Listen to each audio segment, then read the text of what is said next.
not get coffee? Let's see it. Be honest. Dan, I'm not worried about you. Okay, awesome. Well, how many of you, this is your first time to 1 million cups? 1, 2, 3, 4, 5. Wow, awesome. Well, welcome. I'll give you a quick idea of how it works. Our community here has gotten a little bit into the habit of coming in 15, 20 minutes late, so we're going to get in the habit of really starting right on time to try and counter some of that. If this is your first time, we are a weekly event for entrepreneurs by entrepreneurs started by the Kauffman Foundation out of Kansas City.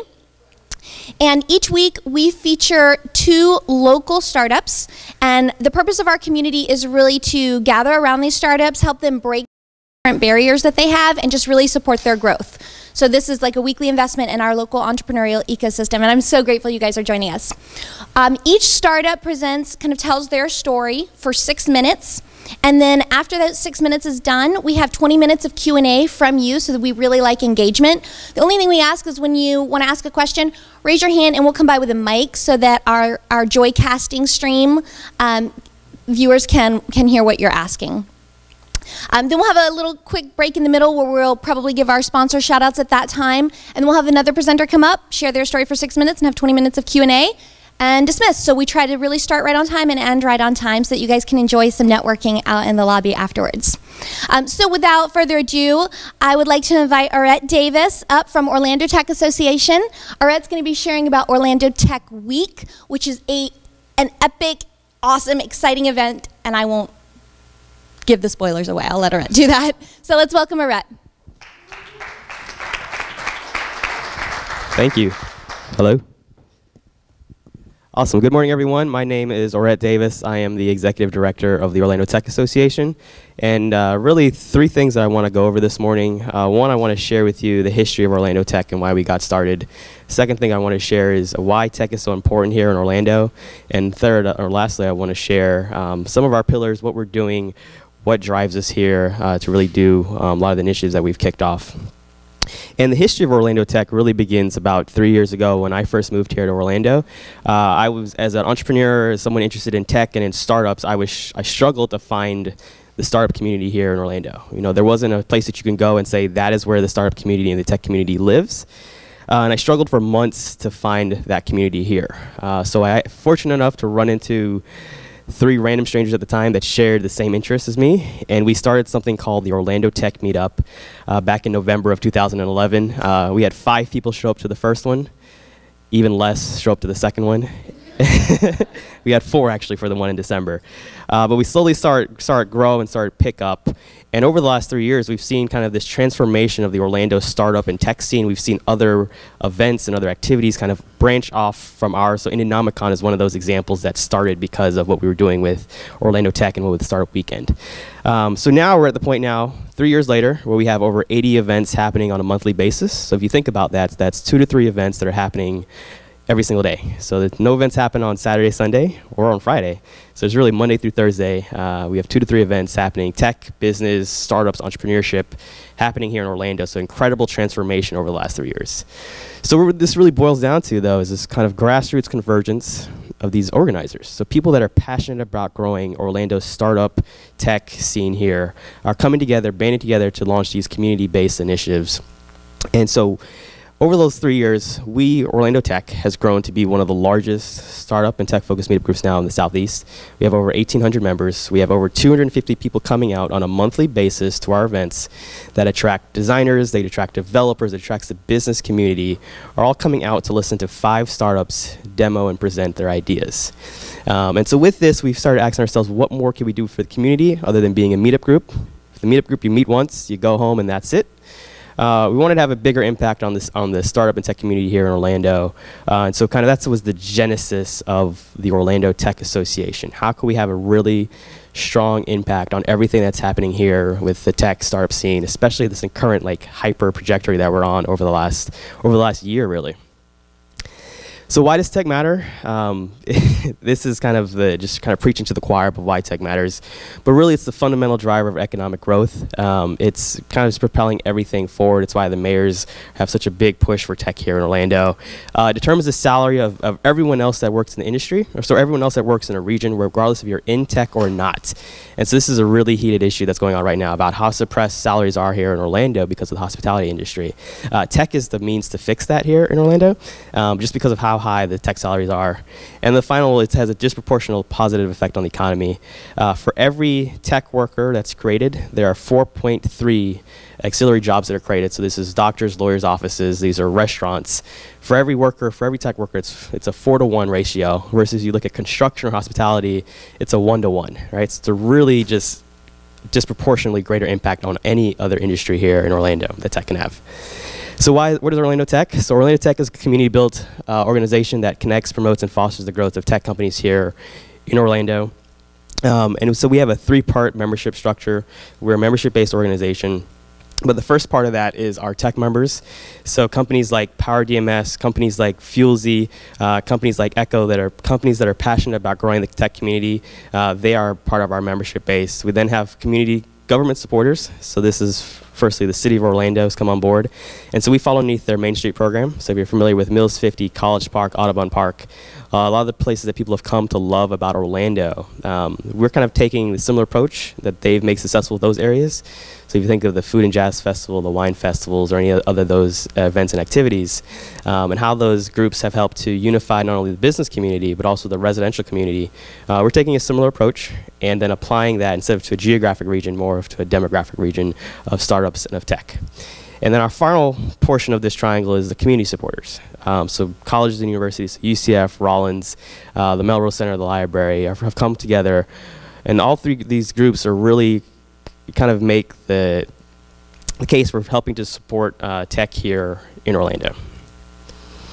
So our 4 pillars and what drive our current initiatives. So the first one for us is growth. What can we do to help companies here thrive? So if that's PR, legal, communications, being access to a talent pipeline or funding pipeline, what can we do to help companies here grow? So we'll be kicking off a micro grant program, not only for early stage startups, but for initiatives that are going to impact the tech community here. So that could be bringing in speakers, that could be doing events. We want to make sure that we are enabling this community to grow, and so we're going to do everything in our power to make that happen. So if you're familiar with the Awesome Foundation, we'll be doing a similar model to that, where we'll have 10 board members who then are going to commit $100 a month each to invest in these startups or invest in these community-based initiatives. The next element for us is promotion. How do we serve as a true bullhorn for the community? The tech community and the startup community has done a horrible job of promoting itself here in Orlando. And I say that all the time, and everyone here can agree with me. So we have Coney Solutions that's raised $50 million in funding. They're going to IPO in 2 years. No one is talking about that story or that use case, and they're a massive company that's here. How do we celebrate and highlight those companies, those startups that are here that are doing awesome things? So we're working with OBJ, we're working with the Sentinel to help syndicate articles and help pump them more content. Same thing with all the news channels here as well too. We've kicked off the Orlando Tech blog. So we're just trying to do everything in our power to spread the word about what's happening here. Because if you look at other startup communities, whether in Miami or in Tampa, or you look at other communities nationally, it's a really big growth. So really quickly, my time's almost up. Design, how do we attract and retain talent here in Orlando? So that's initiatives that we're working with Lyft and Uber. How do we get Google Fiber here? Next thing is our organization. How do we serve as a hub for the community?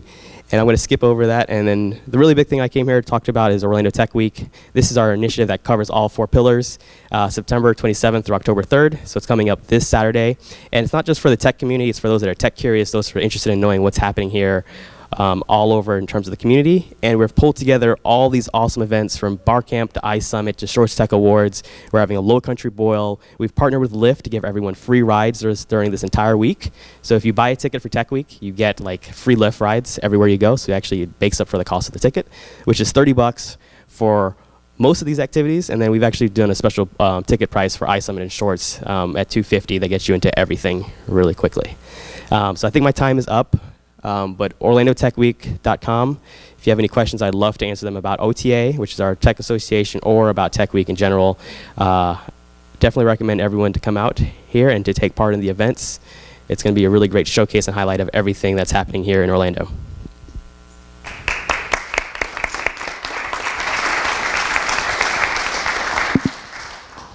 All right, if anybody has questions, please raise your hand and we'll bring the mic to you.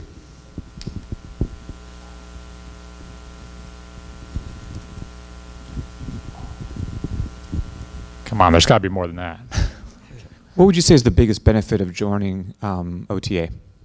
Yeah, so I'd say the biggest benefit there is there's no unified voice within the startup community, right? So when the city government comes to access, like, what policies or issues that we have a problem with, like, what do we say as a band together as a community to say that? And so one of our big initiatives is like that lobbying and that effort going forward. So Lyft and Uber, we're going to start taking a bigger stance and like getting those policies pushed forward. And so we hope to be kind of that unifying voice that really propels the tech community forward here, because there's lots of issues outside of rideshare that need to get solved that the tech community has an interest in. Are you looking for anybody to work with you, like volunteer or work on your board that's in education, to try and work with some of the local high schools to get kids at that level and maybe have events even, you know, or mentoring or things where they can see the future to...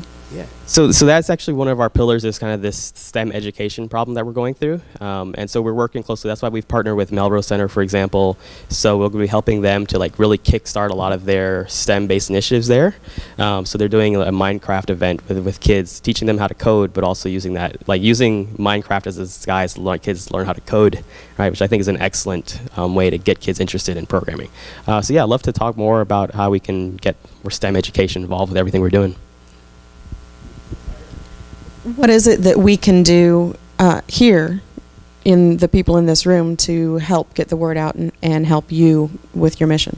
Yeah, absolutely. So if you know of any tech companies that should be involved with us, whether they're out by UCF or wherever they are here in Orlando, like let's talk. I think the biggest thing for us, I mean, we're a new organization. We're 4 months old, but we've been doing our events and our programming over the last 3 years now. So it's been 4 months that the city has come on board and helped to support us and kickstart us and fund us, our startup growth and our startup capital to really get going. So if you know of any startups, any groups that we should partner with, and any topics that you think are relevant towards tech companies, like I'd love to get an introduction and let's talk about that. And attend Tech Week as well too. Is there a membership fee to join OTA? And if so, what does it include? Yes. So there is a membership structure, and it's based off of the number of employees. So we have 4 levels actually. So we have a free membership option. So meant for the super early stage companies or for individuals. We have the next one. It's seed, then startup, and then growth. So seed is $250. Startup is, I think, $500, and then growth is $1,000, and it's based off of 1 to 10 employees, 10 to 11, and 11 and up in terms of employees.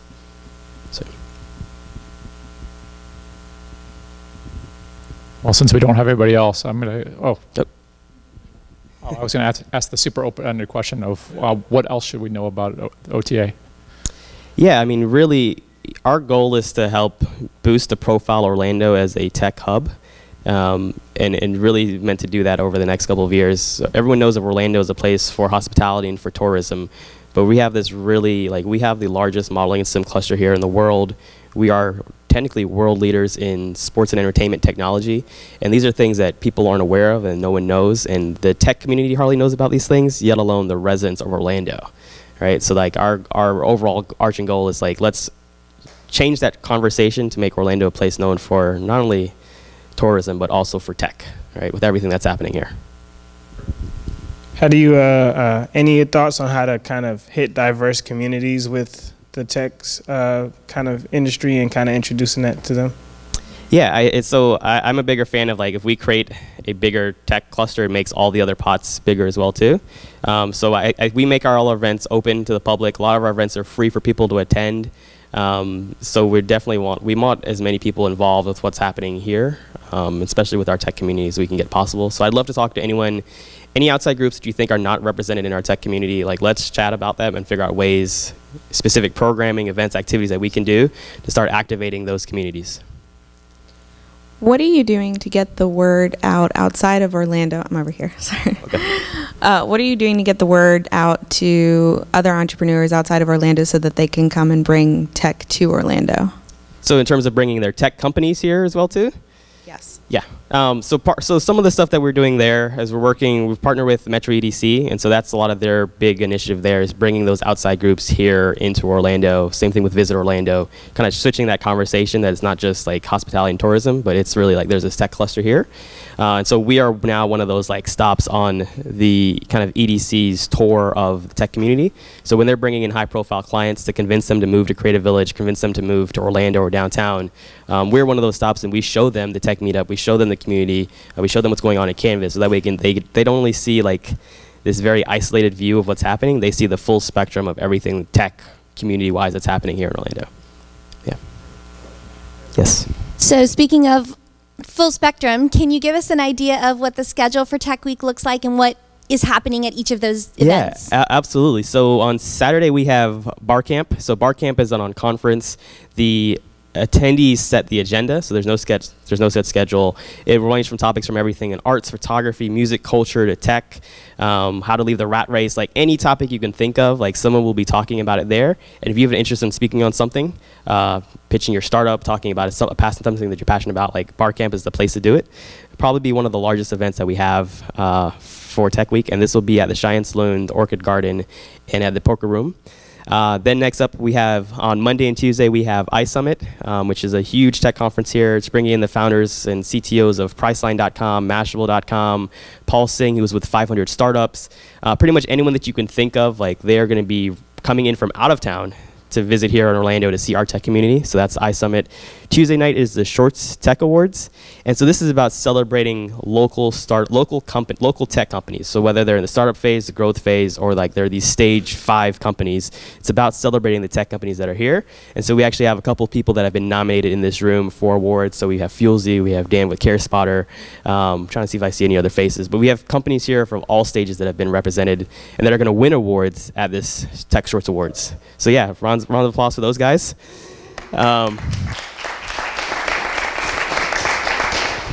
On Wednesday, we have 1 Million Cups. So you guys are one of our featured events. Wednesday at lunch, we have Ryan Fiat, who's the founder and CEO of a company called Seed Invest. So they do equity crowdfunding investments. He'll be talking about the whole crowdfunding, equity crowdfunding landscape, Jobs Act, and all of those things. So very interested, very powerful speaker there. Wednesday night, we'll be doing a startup showcase. So this is meant to be like our VIP event, having the business executive community come out from Orlando and to see what the startups are doing here, what the talent looks like here in Orlando. Once again, we'll have several people in this room there, but we'll also be highlighting 4 UCF companies, 4 gaming companies, and then 4 companies from the overall broader community. Thursday night, which is my favorite event, is going to be the Low Country Boil and Orlando Tech Meetup. So we're taking over the entire Lake Eola Amphitheater. So the entire Lake Eola Amphitheater and the Washington Plaza next door. We'll be doing a Low Country Boil cookout. It's starting at 6 o'clock. We'll have a band out there playing music. Then we'll have these 5 companies demo. We'll end the night with some more music, some more food, and hopefully a pig roast. Trying to get the permit on the pig roast, but we'll figure something out. And then on Friday, we're doing something that we're calling the Tea Party. And so it's meant to be T-shirts and tech. So it's just an overall party, a blowout of the celebration of the entire week. And this is going to be at the Veranda. Really excited about that. We're going to have Harley out there, so people are going to be able to ride Harleys. We're going to have a photo booth from Giffen. We're going to have a bunch of events and activities. Just chance for us to get together, drink some beer, celebrate, and have some fun. And I think that actually closes out the Tech Week. And then, like I said, we've got Lyft on board giving everyone free rides that has a ticket for Tech Week. So yeah, so from Saturday to Friday, a full week's worth of events and activities for the entire community. What's the date? So September 27th, so actually starting this Saturday, all the way until next week, Friday, so October 3rd. What are the advantages of being a member of OTA? Yeah, so some of the advantages there. So one, it's really about the community. So we want partners that are not looking for a direct ROI. So if you're looking for an immediate ROI, we're not the organization for you. I will tell you that point blank. It's about investing in the tech community that's here. So that's really the big pillar there, that we're looking for community partners and not like people that are looking at ROI. So yeah. Yes. Is there a comprehensive listing of these companies that exist, what their service or product is, the ones that are coming in the future, So you could go to one site and see everything that's existing and going to exist if it gets the proper support. And so what do you mean by Just a total listing. If I wanted to see all the companies you're talking about, okay, and the ideas that they're promoting and where they think they want to go, is there a common place to seek that information? So not yet, and we're working on that. So we have a list behind the scenes of all of our companies that have demoed, all of our member companies, and how much funding they've raised, how many employees they're looking for. One of our big things that we are going to do, our next pillar that we're taking on after Tech Week, is doing the Orlando Tech Census. So a full-on census of the entire tech community here, from funding raised employees to, you know, the companies close and fail or whatever, or we're hiring like crazy. That has not been done. The city doesn't have a comprehensive analysis of all the tech companies that are here. Neither does Metro EDC. Like none of the EDCs or Chamber of Commerce have a comprehensive listing. They have IT and communications, and that's how they lump up every single tech company here that's in Central Florida, which is crazy. But that's how it's lumped up so far.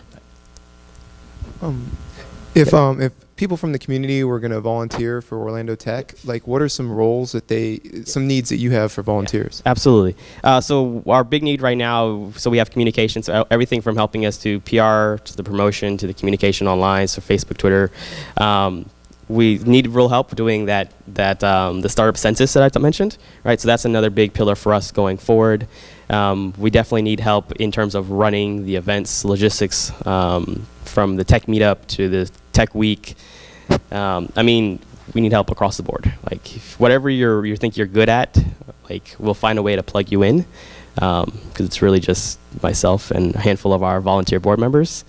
So we definitely need a bigger, broader support from the overall community to really have the impact that we want to have here.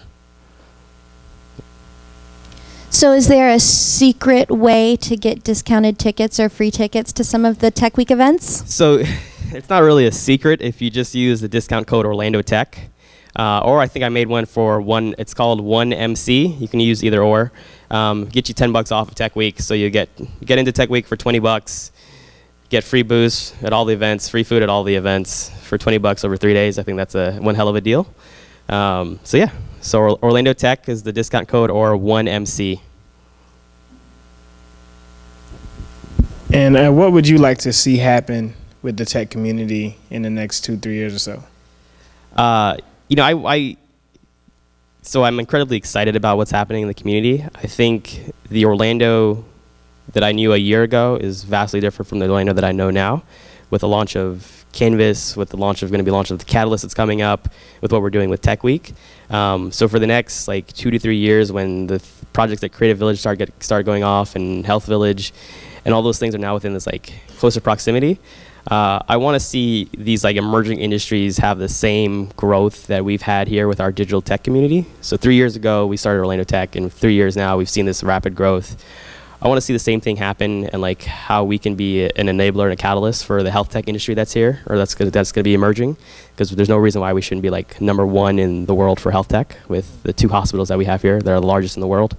The same thing for the entertainment tech, because there's a ton of technology that's running behind the scenes at Universal and Disney, and they have a tremendous amount of engineers that are not involved with the community. So how do we start tapping into that Disney and the Universals of the world? Same thing with the Lockheeds as well too.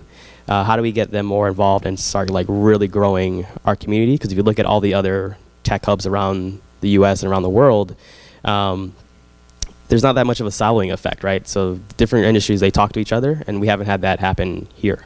So I want to see some more silos, more barriers broken down within our tech community, and more involvement overall. Like there's no reason why we shouldn't have 500 people or 1,000 people showing up to Tech Meetup, right?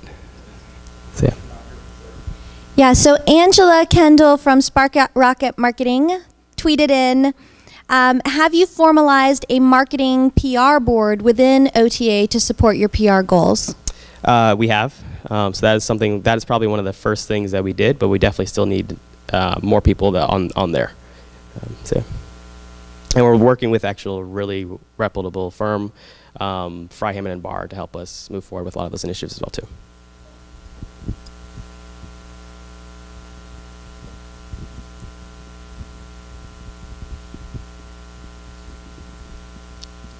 Number one, I want to congratulate you for putting together the event. because I have a daughter that's a real techie, and one of the things that I really notice, and I've been seeing that since I've been coming to 1 Million Cups, is the number of young people that are coming up and going, I need to learn how to relate with people. I need to learn how to network. I need to learn. They're not teaching this anywhere. And so the idea that you've got a meetup is the first thing. It's getting them out of the box. I want to congratulate you on even having taken that effort, because that took a little bit of vision in that space. Thank you. You know, that you're playing in with the type of people that you're working with. Happy to share at any time on that type of thing. But that's to me is one of the things, is that networking equals net worthing. And so some people in this room know that that's a big piece of what I'm about, is connecting people kind of thing. And so I just think, congratulations on putting together the event, and keep striving in that direction. Just thought I would talk just so that maybe it'd stir somebody else's question for you. Thank you. Anyone else? Anyone else? Well, I know you kind of already answered it once, but in the spirit of 1 Million Cups, is there anything else that the 1 Million Cups community can do for you to help support OTA? Absolutely. One, I mean, come out to Tech Week. We want to do a really big showing for the city and for everyone that's here, that there is a strong tech community that's here. If you know of any companies that should be involved with us, have them come out, have them demo at Tech Meetup. I want involvement from the tech community, from other industries and everything that we're doing, because I'm a really, if you haven't been able to tell, I'm a really big believer and supporter of this community element. It's kind of core to a lot of the things that I've been doing. So come out, support our events. If you know of tech companies, introduce them to me, or have them come out, have them see what's happening here. And if you know anyone that's thinking of leaving Orlando because they think the tech community does not exist, let's stop them now, and let's do everything in our power to keep them here. It's awesome. Thank you so much, Orrett. Thank you.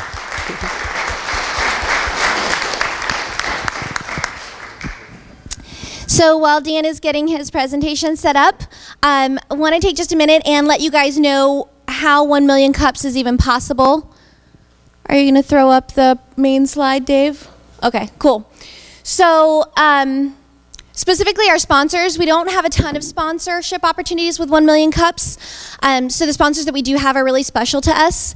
And the first one to point out is Rollins College and the Center for Advanced Entrepreneurship.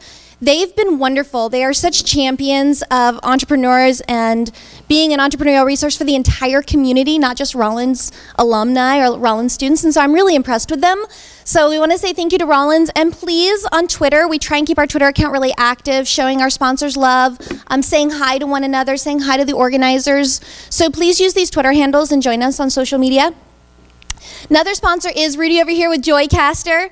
Rudy live streams our events every single week. He makes it possible to not only join 1 Million Cups when you can't be here physically, but also he's got the recordings for every single week so that our presenters' presentations are captured and put onto their own unique page on the 1 Million Cups website, so you can always go back and view a presentation that you liked or that you missed. Thanks to Rudy's services. We appreciate you, Rudy. And then Barney's Coffee. Oh my gosh, there is no 1 Million Cups without coffee, right? So Barney's Coffee Kitchen, they are right down on Park Avenue in downtown. They are also a huge champion of the entrepreneur community. They have done a lot to invest in the community, and some of it is yet to be seen as far as kind of some things that are in the works right now. But this is just a great company. The owner is a local entrepreneur who is staying in Orlando and reinvesting in Orlando. So I just really encourage you to give Barney some love, tell them you appreciate them, and you enjoy the coffee because it's really good. Your organizers, we didn't introduce ourselves at the beginning. I am Shay. My Twitter handle is Danya Shay. This is Dave Pancrose. Then we have Alex. Nancy is joining us via live stream in Kansas City, where the Kauffman Foundation is. And then Ron is, which you guys probably all know Ron. Ron is traveling, I think he's in Italy right now with his startup, World Housing Solutions, doing some very cool things. So let Ron know through Twitter that you miss him and we want him to come back very soon. And then I want to tell you guys about something really cool that's happening with a startup. Dan, are you queued up? Okay, cool. So one of the startups locally born and raised and bred and grown up here is Trobo. So Jeremy, would you stand up and show us the Trobo doll? Trobo's awesome, and I can't do their pitch for them, but I'll tell you, as a mom of a little 3-year-old girl, I'm super excited about this project. This is a cuddly, lovable, stuffed animal STEM toy. So the Trobo toy is cuddleable, and it connects with the iPad, and so there's this interaction of storytelling and iPad activity to get children interested in STEM. Trobo is doing a Kickstarter campaign that if you can all take out your phones right now and make yourself a note or get onto their Kickstarter, that would be really helpful. There's different ways to support them through Kickstarter. They're halfway to their goal. They've only got 2 more weeks. And right now, there is one plan that I'm super excited about, $50, and you're gonna get a Trobo doll next year, just in time probably for the holidays. So, woo! So, please show Trobo some community support and share that link, share their Kickstarter with your friends and be like, hey, this is awesome, let's get kids excited about STEM. Is that good? All true? Yeah, all true. TroboKickstarter.com. Thank you. Awesome. All right, let's welcome Dan Mcgaw with Fuelzee. No mind, no mind. I don't know whose mic to take. Is this working? Well, awesome. Hey, my name is Dan Mcgaw. I'm the CEO and founder of Fuelzee. I'll try to make this as sweet and short for you as possible since I only have 6 minutes and it's supposed to take about 30 minutes to get through the real deck. So, to give you a little bit of background on our company, in 2012 I realized something. Buying gas sucks. It's not fun for you, it's not fun for me, and it's something that we tried to figure out for consumers. How do we make it better? So in the first year, we conceptualized the app, we built some designs, and we did some customer development. We asked consumers what is their problem, why does buying gas sucks, what are the biggest pain points they have along with it, and then also we asked gas stations, what are your biggest pain points when dealing with customers? So we spent a year in customer development and as well as developing the apps, and we launched in July of 2013. What we do is we help consumers find gas stations that are close to them, as well as show them the prices at that gas station, and then any discounts or promotions that would be inside the store. Consumers earn points for reporting local gas prices, which of course are giving back to the network. Those points are then good for those discounts inside the store. When we talk to gas stations and convenience store, they said, hey, listen, we can get people to the pumps because they have to buy gas, but they don't have to come inside and buy a cup of coffee. They don't have to come inside and buy a hot dog. We need to figure out ways to entice them inside. So we set out to solve that problem. In our first year, we did a lot of customer development with our consumers as the app was out in the wild. We had over 45,000 downloads and we reached just over 4,000 monthly active users of the app in the past year. We just came out of public beta, which is where we were testing consumer market, and we're moving aggressively into the gas station world and selling into gas stations. Now, during this time though, we realized that the real gut-wrenching problem in the industry was actually not getting people inside the gas station. And it was something that we were not able to see because we weren't in the gas station industry, but doing so much customer development and listening to these gas station owners, we found out that the real problem is actually credit cards. So the gut-wrenching problem in the industry is the fact that people use their credit cards. The moment that you swipe a card, it costs them 2% to process that transaction and it eats up all of their margins. On top of that, they're extremely ineffective at marketing anything that they have inside the store. And lastly, they face volatile gas prices, so almost all of their attention is always diverted back to what am I going to set my price at the pump.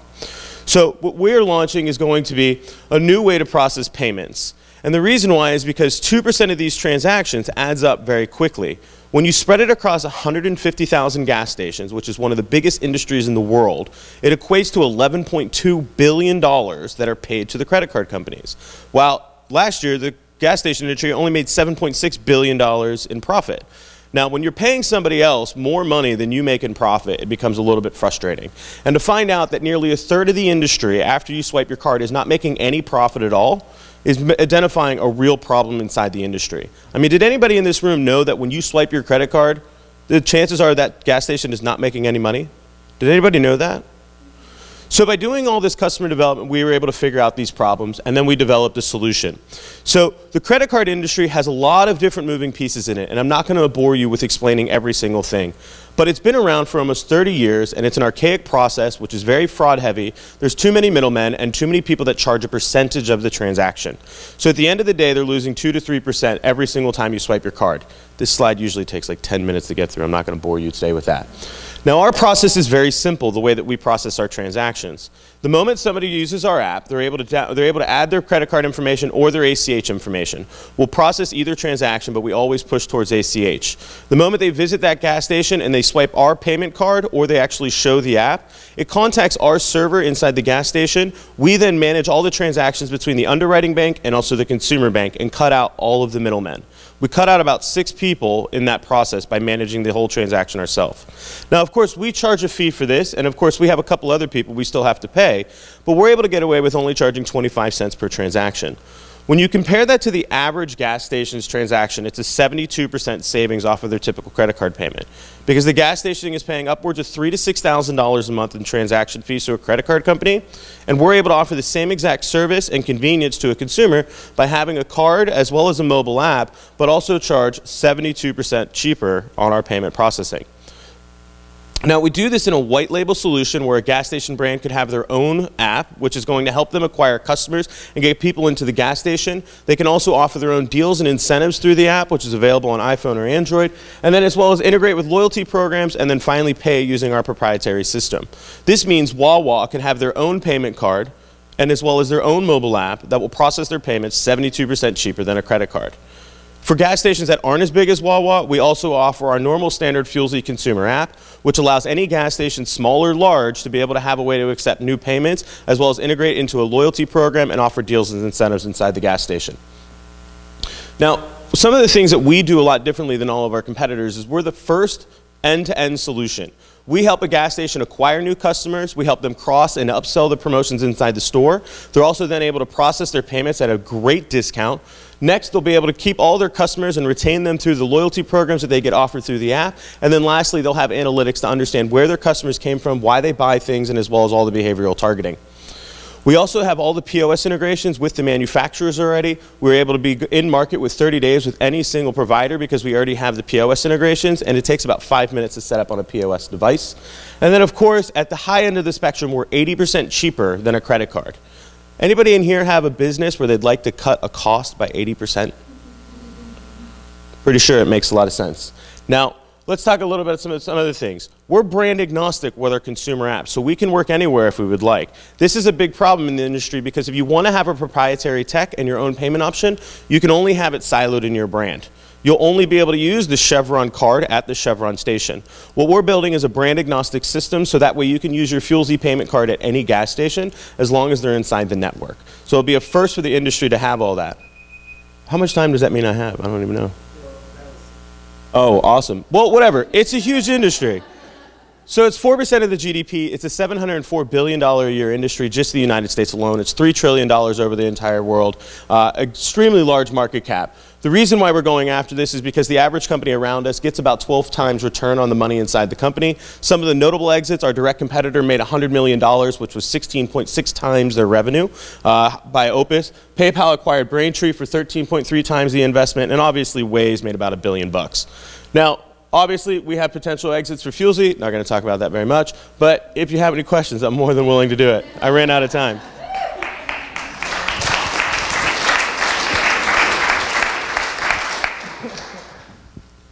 Need a timer up here. Again, raise your hand with questions and we'll be around. Do any of the fuel companies impose restrictions on what the individual franchisees can take in terms of payment processing? They do, and that's one of the reasons why we've created the way that we have. Every single gas company you know of, Shell, Exxon, Chevron, 76, all own a proprietary credit card processing company. And the gas station themselves cannot change their credit card processing at all. They're stuck using that system. The one thing that they have not put in any of their contracts, and they're more than welcome to do this, which of course is a concern for us, is they're allowed to accept additional payment options. So we are an additional payment option to them, and we actually integrate directly with the POS. So the brand at the end of the day has no control over what that owner does with their POS. So we have that loophole in the system where we're able to create a direct relationship with any store owner and bypass the brands.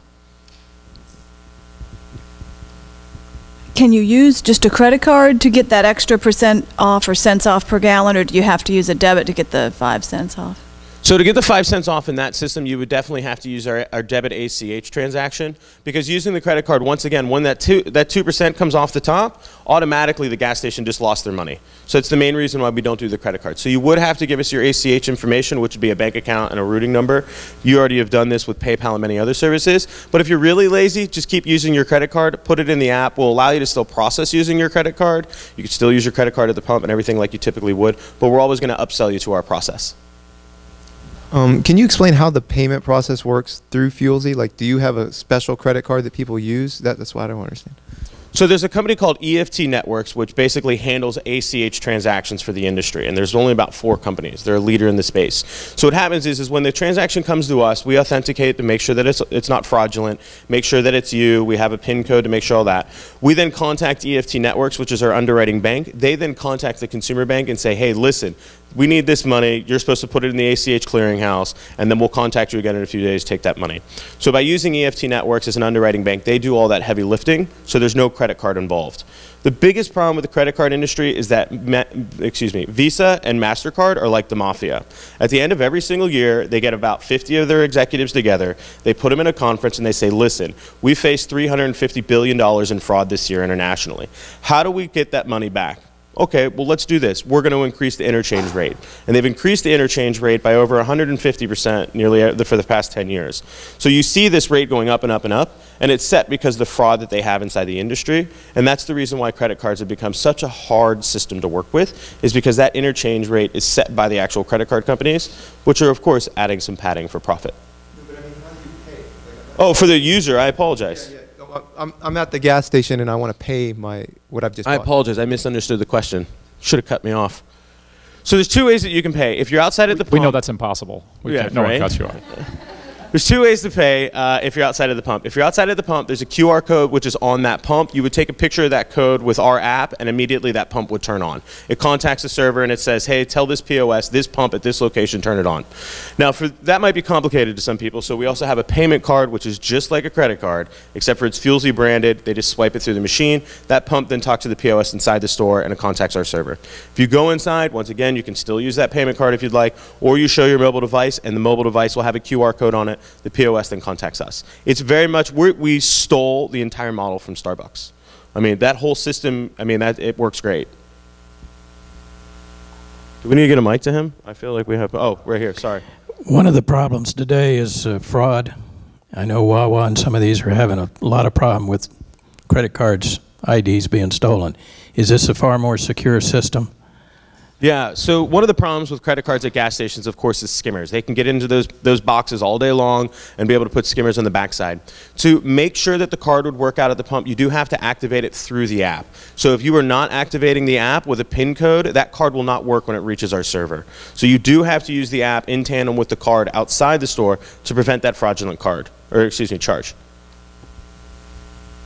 I have a question for just to be a devil's advocate. Any threat from Apple Pay?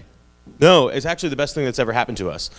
So it's been talked about a lot, and everybody keeps telling us it's a threat. Well, the great thing about Apple Pay is that it actually handles the tokenization of the card.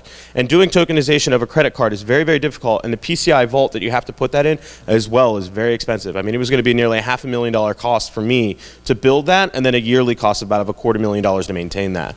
So the fact that Apple Pay came out is amazing, because I don't care about credit cards. I don't want you to use them, but we want to make it so that it's always an opportunity. If you are a credit card person, you have Bank of America, you want your 3% cash back, I will enable that transaction to make sure that you use our app.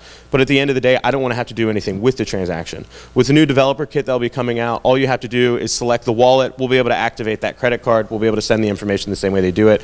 This has been around in Android devices through Google Wallet for a period of time. So we're actually extremely excited to see Apple Pay, because it just saved me a ton of money. Credit cards suck. Use cash, people. Are you marketing directly to individual consumers, or are you looking at fleet vehicles, companies that have large entities that they have 1,000 reps that are driving around a car and they could all use this? So we aren't looking, we're directly marketing to consumers right now. We actually tried to experiment a little bit with sort of like the fleet companies and things like that. The problem with fleets right now is that they all have a proprietary fleet management card. They'll use like a WEX or something like that.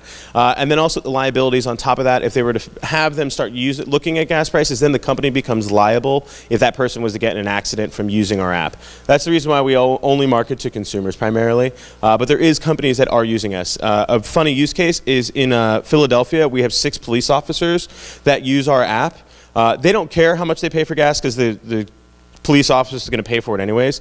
But what they do is they report all the gas prices in the area, and these guys are crazy. Like, it is amazing the amount of gas prices they give us in a day, just because they're driving around the whole time. And they get all the free discounts out of it. So, I mean, we've given them, they've won a $100 reward from us and things like that. So, I mean, it definitely keeps them sticky. So you mentioned that you get a 5% discount on gas, but does the card also work on products inside the store? Yeah, so it's not 5%, it's 5 cents. 5% would be a little high.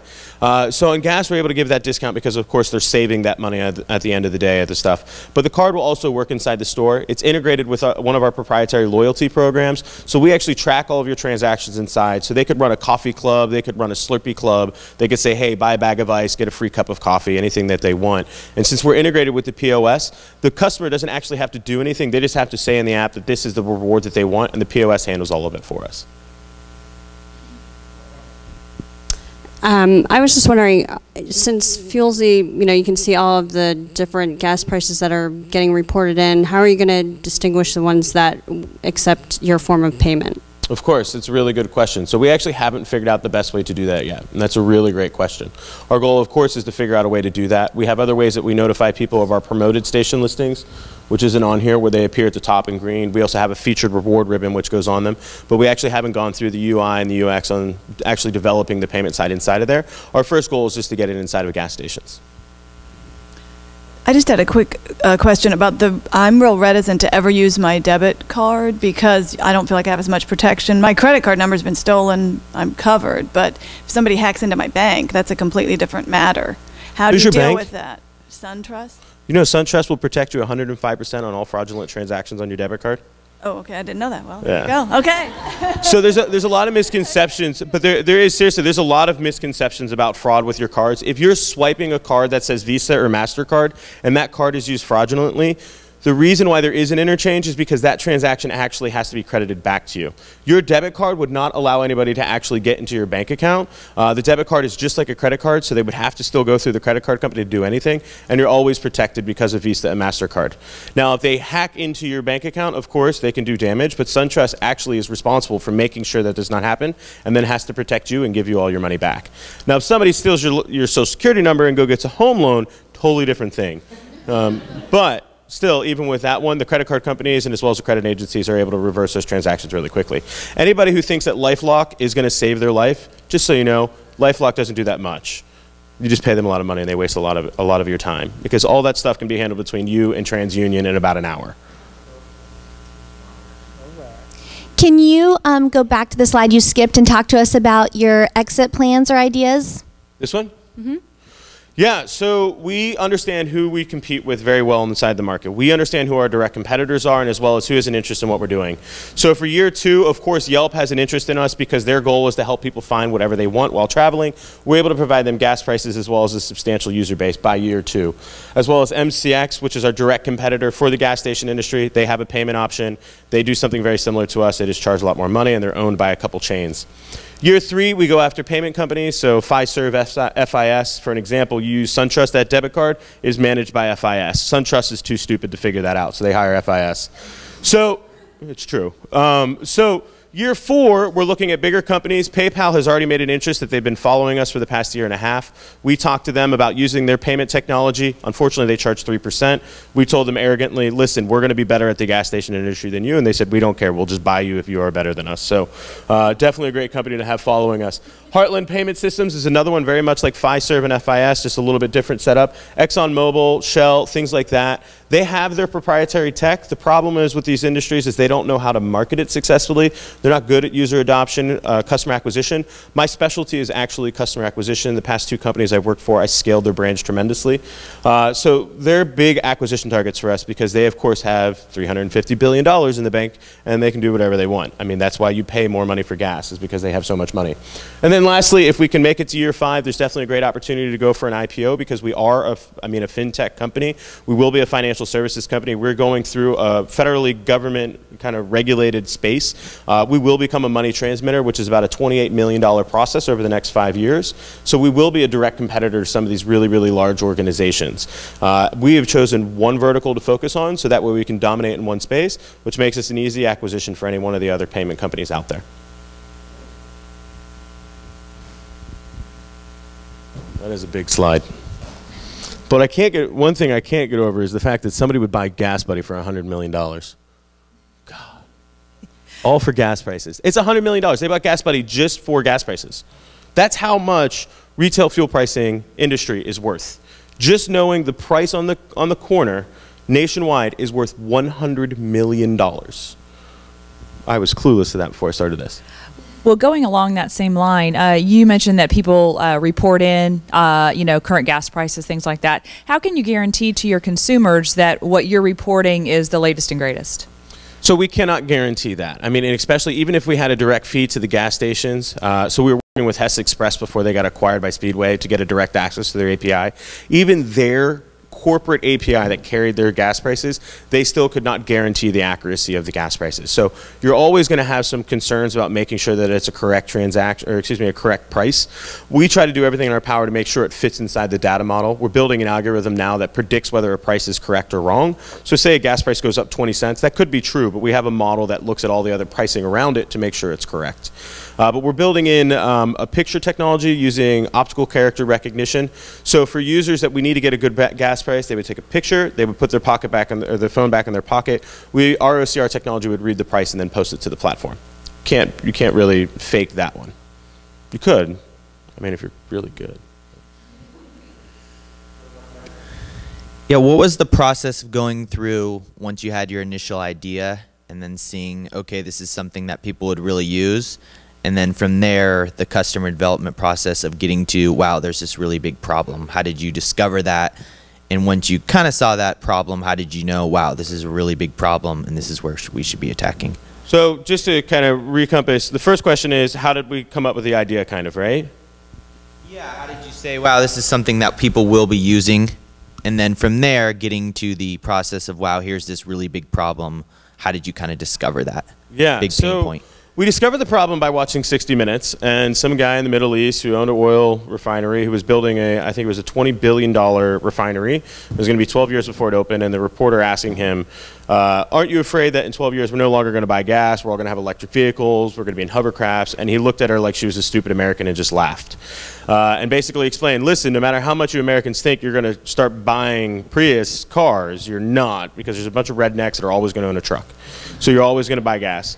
So that got me thinking of, like, this is a problem that people face. So to go back to an event that I was thinking about this for, Bar Camp Orlando in May of 2012, I think it was in May, it was either April or May, was coming up about a week after I had the idea. So what I did was I designed a prototype of what I thought it would look like and what I thought it would actually do, and immediately that weekend I went to Bar Camp and I pitched it to a crowd of about 50 people and started doing customer development.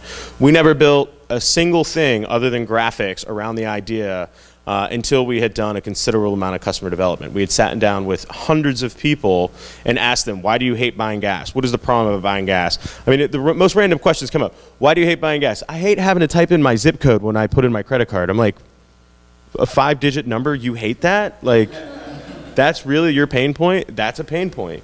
I asked my best response I think I got was I asked my wife, why do you hate buying gas? The gas station doesn't have crushed ice. You hate buying gas because she's like, I make a U-turn and don't go to 7-Eleven so I can get crushed ice at the Circle K across the street. All right, interesting stuff. So doing customer development, of course, was really how we honed in on the market and interviewing people. We blatantly called gas station owners and just started surveying them. And that's kind of how we got to the product that we're at today. I hope that answers all of the question. So in the spirit of 1 million cups in our community, what can we really and truly do to help? Who here has a smartphone? Hold it up for a second. I want to see what kind of smartphone you have. All right, now what I want you to do is I want you to unlock that device, and I'll do it with you here. We're all going to go to the App Store, and we're going to type in Fuelzee, and then you'll find us. Download Fuelzee, check it out, help report the gas prices, get a free Slurpee while you're at it, enter one of the contests, win 25 bucks. I've given out over $1,000 in contest money in the past 2 months. So I mean, really, do you want to get free stuff for buying gas that you already have to do? Awesome. Sweet. You can ask me afterwards. I'll be here. Don't worry. I'm not going anywhere. So we want to thank everybody for coming out today, and obviously, you know, thank you to our sponsors, Barney's and Joycaster, who we have another partnership with, and just thank you guys for coming out. And if you're going to come out next week, we do recommend that you bring a friend, take selfies with your organizers, and whatever else you can do. But we really do thank you all for coming out, and we hope to see you next week. Thank you.